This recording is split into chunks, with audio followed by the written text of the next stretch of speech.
All right, so this is a quick video on 200-day trends that occurred. A second here. So market was went up here, and then what happened was it rallied and did a secondary test. The rally only had 28 volume, and the secondary test had only 5 volume. And by 5 and 20, I mean like multiplied by 100. All right, so 2,800 and 500. After that, the volume increased on the downside and had a little minor breakout and went right back to support. How did you know? I mean, it's not very clear here. There are other indications that indicated that the market broke actually when it went over here, and that it's going to come back down to the support area. But the ones that is very clear is once it went down here, and the volume expanded bigger than 1, 2, 3, 4, 5, 6, 7, about 7 waves, and after that they had a strong reversal up. On the test, it basically declined about, it went from 28 to about 1600. So that's very encouraging if you're a bull, because it's happening at a support level. You expect bulls to enter there. And then finally does one more drive, has a secondary test, 24 to 11, and then has a rally. This is where you know for sure that's it. Downtrend is broken. How do you know? Well, a couple of things. One, there is a secondary test, and these two volumes here, the 12 and the 12, are the biggest in the wave. And guess what? They had no follow through on the downside. These are climactic bricks or climactic bars. So that was the first indication. Second indication is that the strength came from the shortening of the thrust or the spring right across these lows. So it tried to go down on heavy brick volume and failed, and instead reversed hard with the biggest wave in the last 11 waves, the biggest volume in the last 14 waves. So clearly it's demand that took out the highs here. So I mean that, and then the final like nail in the coffin, which told me that this demand is strong, is this. Well, you see this 23 brick. This is the biggest brick volume in the entire this whole downtrend here. That's the biggest brick volume. So I mean, you have to understand that this is for sure demand.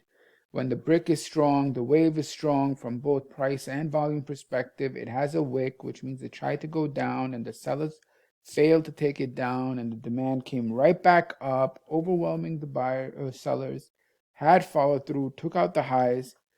That's it. The sellers have faced a defeat, knowing that they tried to go down on this shortening of the thrust or the spring or whatever you want to call it, and this was the result. So this, and then finally, the nail in the coffin was on the attempts to go down. From price perspective, it's only 2 brick, 2 brick, 2 brick, 1 brick, 2 brick. Like what, ones and twos. What's that telling you? From a distance perspective, meaning price distance perspective, there is no supply. There's no supply. And then if you want the another confirmation from a volume perspective, take a look at the volume. Here's 3,800, right? So you see it's 3,800. Now compare it to the supply volume. Supply volume is 20, 20, 22, and then right here, where it shrinks to 11 and 11, game over.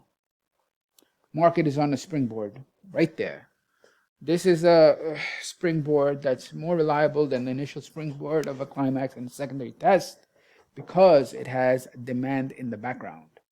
That demand is very convincing because it has the biggest brick volume in the, like, over 50 bricks, I think more than that, and the wave itself, which it is a part of, has increased volume, increased price activity, which takes out prior highs, and is coming from a spring slash shortening of the thrust, which means that the supply failed on volume to take it down because demand was there.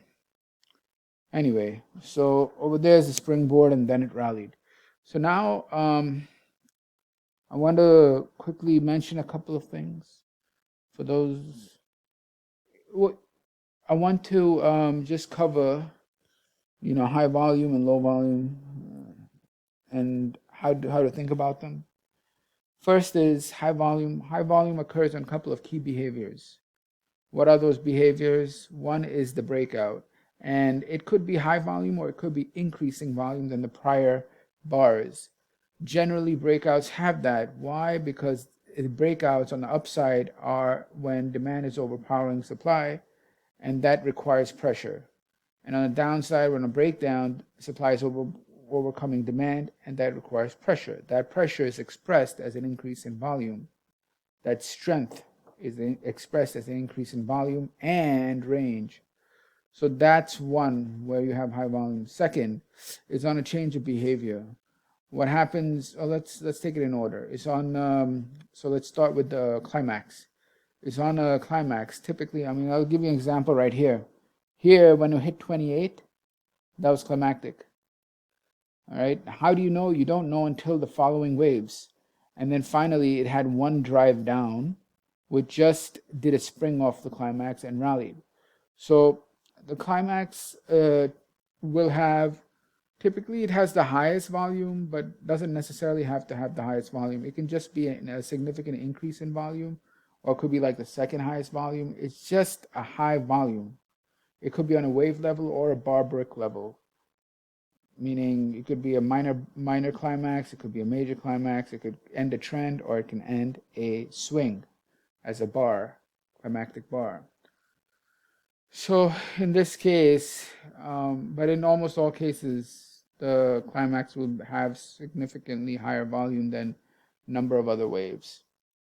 And that's because it is the result of panic selling or FOMO buying. And that's when one side liquidates and the other absorbs bag holding or taking the other side. So I mean, it has that high volume. So that's the second. Third is that change of behavior, or sign of strength, or whatever, automatic rally, whatever you want to call it. It will have high volume. Why will it have high volume? Because it occurs after the climax. So after the panic selling, which is being bought, when you're done with the panic selling, and the CM is done buying on the way down, it's gonna buy on the way up. So when he starts buying on the way up, then it becomes evidence of strength, and it's very obvious in terms of volume. And I'll just give you an example here. Look at this 38. Compare big green over here to all the other greens. It's the biggest one. So what do you think that is? It's buying. So this is your change of behavior or sign of strength. And so that's, and then the fourth is is when rally versus pullback. Rally versus pullback. Rallies will always have more volume than the pullbacks as a principle. You know, they just have more volume than the pullback because they're rallies. So I mean, over here, look, 38.20, right here, 55.13. If you want to see the background here, 23, pull back on only 12. Then it has an upthrust. Then what happened? 23, pull back on 4. So this is the natural principle in the market, where when you compare rallies and pullbacks, the rallies will always have high volume. Now someone may say, okay, what about effort reward? And yeah, that's also typically expressed as high volume over time, because it's absorbing all the selling, and someone's holding the bag for everyone to sell, and they're buying at that level.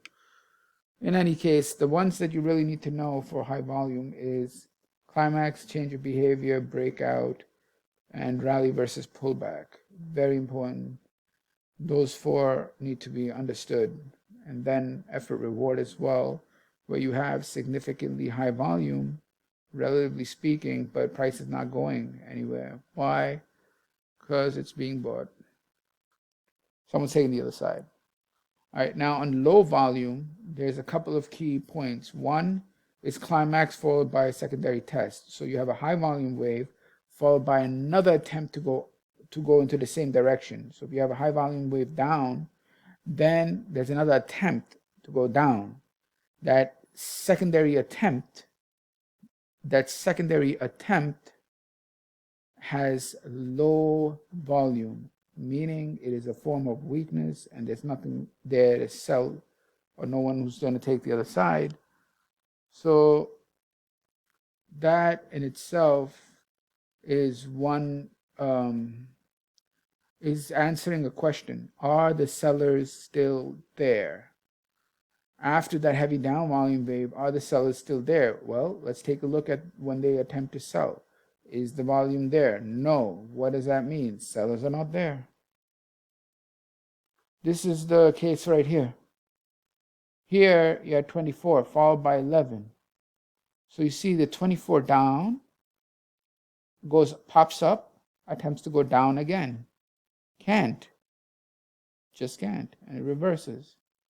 So again here, 28 down, attempt to go high. What do you find? 5. Are the buyers still there? Look at the ratio. It drops from 28 to 5 and followed by selling. Buyers are not there. Just like sellers are not here. Just like in this consolidation, goes from 22 to 11. What happened? Selling evaporated.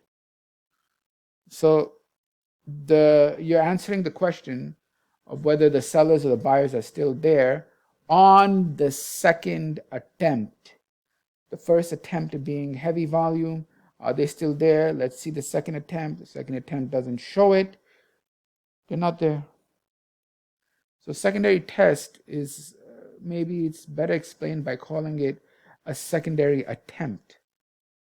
A secondary attempt, because maybe the word test is not clear. It's like the word volume. Like if I tell you, initially, if you use the word trade or something else, it makes more sense.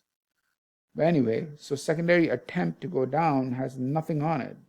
There's no selling on that secondary attempt. So, they're not there.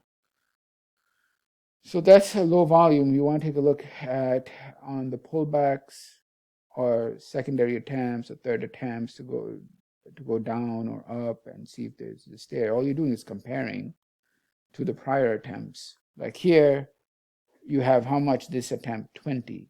Here you have 20. Here you have 22. Slight increase, but not in terms of distance. Then what happened? 1, 2, 3, fourth attempt, 11. Fifth attempt, 11. Not there.